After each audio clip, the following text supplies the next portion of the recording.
El título quinto y la sección sexta sobre las operaciones financieras, la deuda pública, en un presupuesto normal tal vez no requeriría ni una intervención de nuestro grupo parlamentario. Pero no es así en estos presupuestos. Realmente lo que sucede con la deuda pública es clave, resulta trascendental para entender lo que está pasando en estas cuentas públicas, lo que está pasando en la economía española. Como decía antes, la deuda pública se incrementa 16 puntos del PIB en estos presupuestos y cada punto del PIB son 10.000 millones de euros. Es decir, se incrementa en 160.000 millones de euros en un solo ejercicio, dando un salto que la llevará a finales del año 2013 al 90% del PIB, que es una cifra que no se veía en España desde hace un siglo. Debemos recordar que el valor de referencia en la Unión Europea para la deuda pública, el nivel que se considera adecuado, es el 60% del PIB, un nivel al que nos hemos comprometido de alguna manera a regresar. La siguiente cuestión, que también se responde en estos presupuestos, es ¿y por qué está aumentando tanto la deuda pública? Tal vez es por medidas de estímulo al crecimiento, es por políticas sociales. No, los presupuestos nos dicen por qué están aumentando la deuda pública. Y esto no es una opinión personal, es algo que está en las propias cuentas.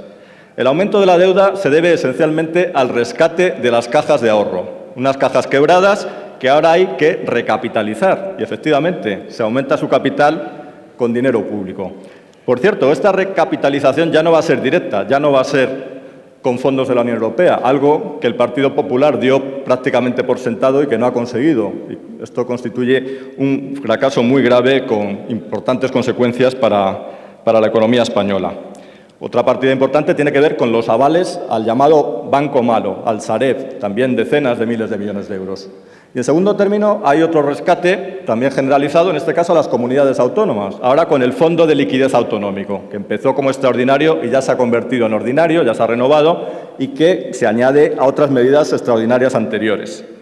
Es decir, que son estas políticas, rescate generalizado de las cajas de ahorros, rescate generalizado de las cajas y rescate generalizado de las comunidades, las que están detrás del esfuerzo que se pide a los ciudadanos.